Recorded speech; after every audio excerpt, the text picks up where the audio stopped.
तूने मेरे लिए अपना हाथ काट लिया माँ। अरे तेरे लिए तो मैं अपनी जान भी दे सकती हूँ। ये क्या है, कुछ भी नहीं।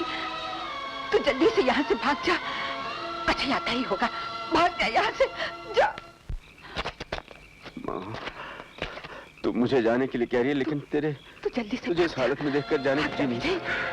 अच्छा भागने की कोशिश मत करो। इतना बड़ा धोखा माँ।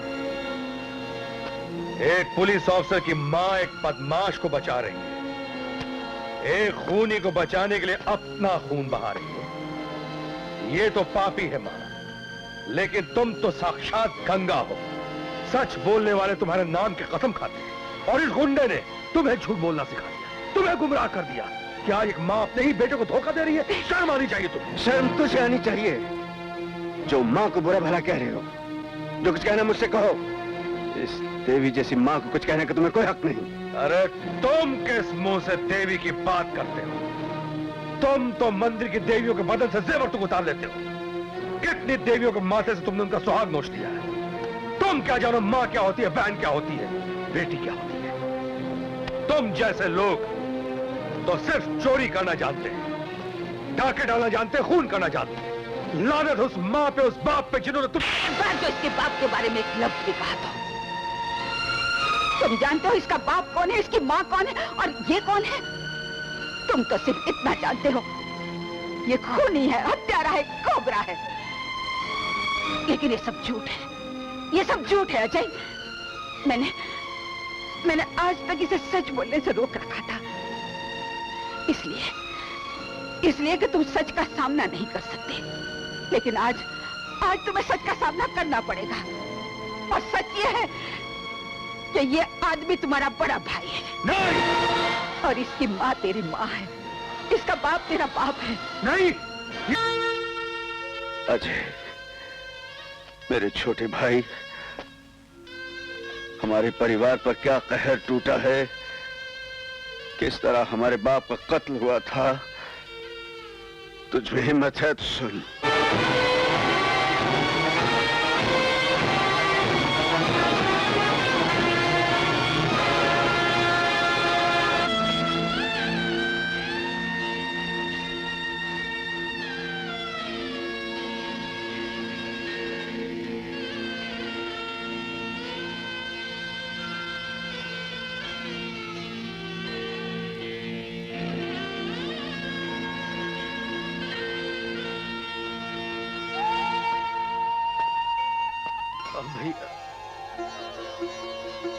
भैया मुझे माफ कर दो भैया, मुझे माफ कर भैया। मुझे माफ कर दो भैया, मुझे माफ कर दो। मैं तुम्हें गलत समझता, लेकिन मैं वादा करता हूं भैया कि अपना घर बर्बाद करने वालों को मैं कभी नहीं छोड़ूंगा।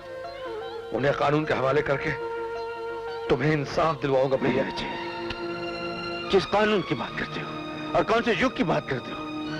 ये अदालत कुछ नहीं करेगी अजय। क्या किया इस अदालत ने?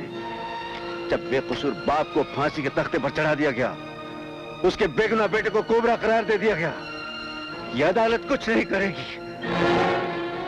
अब इंसाफ मैं करूंगा, उस सेवाराम का इंसाफ मैं करूंगा। उसे भरे बाजार में गली के कुत्ते की तरह मारूंगा।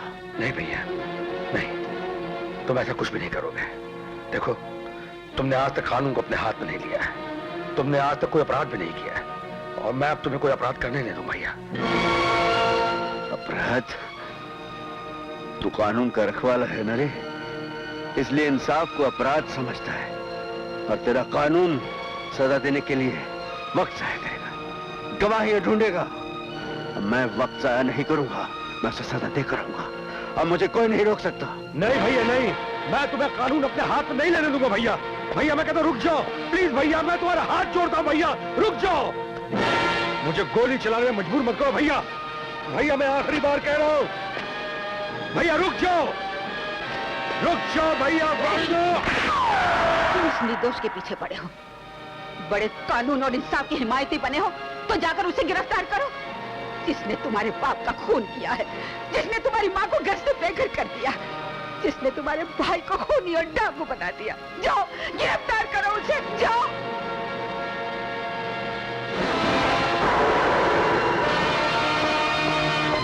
क्या बात है अजय बाबू, तबीयत तो ठीक है ना? मेरी तबीयत तो ठीक है, मगर तुम्हारी तबीयत बहुत जल्द खराब होने वाली है, क्योंकि मुझे पता लग गया है कि मेरे बाप को बदनाम करने वाले तुम हो, उसको कत्ल करने वाले तुम हो, मेरे भाई को खूनी और कोबरा करार देने वाले तुम हो, मेरे खानदान को तबाह करने वाले तुम हो। और मैं ये कहने आया हूं कि पिछले 24 सालों में जो तुमने जुल्म किए हैं, उनका जवाब तुम्हें अगले 24 घंटों में मिल जाएगा। अजय बाबू, माना कि आप पुलिस ऑफिसर हैं, कानून के रक्षक हैं, लेकिन सिर्फ इल्जाम लगाने से या चीखने चिल्लाने से काम नहीं चलता है। इन तमाम बातों के लिए सबूत बहुत सख्त जरूरी है।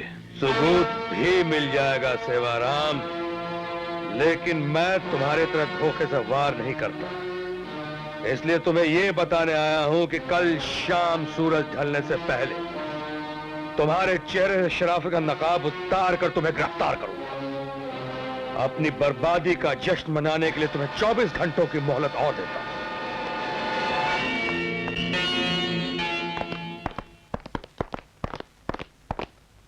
नमस्ते मूंगीलाल चौधरी, क्या हाल है? सवेरे सवेरे फौज लेकर कहां जा रहे हो भाई?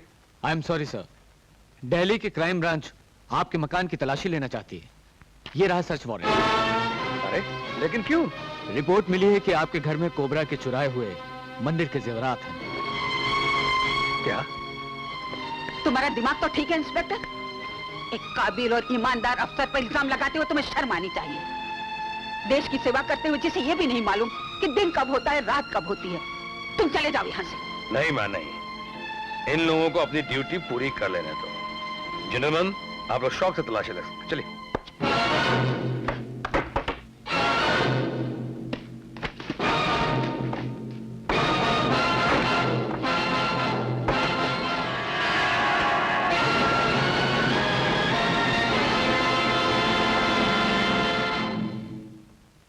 सर, क्या आप भी समझते हैं कि मैं रिश्वत लेता हूं? मैं चोर हूं? मेरे समझने से क्या होता है? चोरी का माल तुम्हारे घर से बरामद हुआ है, इसका कोई जवाब है तुम्हारे पास? सर, चोरी का माल मेरे घर से इसलिए बरामद हुआ है कि मैं एक ईमानदार अफसर हूं, और मेरी ईमानदारी उस सेवाराम से बर्दाश्त नहीं हो रही थी। मैंने उसके घर जाकर चुनौती दी थी सर कि 24 घंटों के अंदर मैं उसे गिरफ्तार कर लूंगा। इससे पहले कानून अपनी कार्रवाई करता, जुर्म अपनी चाल चल गया। सर, अपराधी मैं नहीं हूं, अपराधी सेवाराम है। सेवाराम एक शरीफ और इज्जतदार आदमी है। यह बात तो कोई सपने में भी नहीं सोच सकता कि जो आदमी लाखों का दान करता है, कई कई अनाथालय और विधवा आश्रम चलाता है, वो एक अपराधी भी हो सकता है।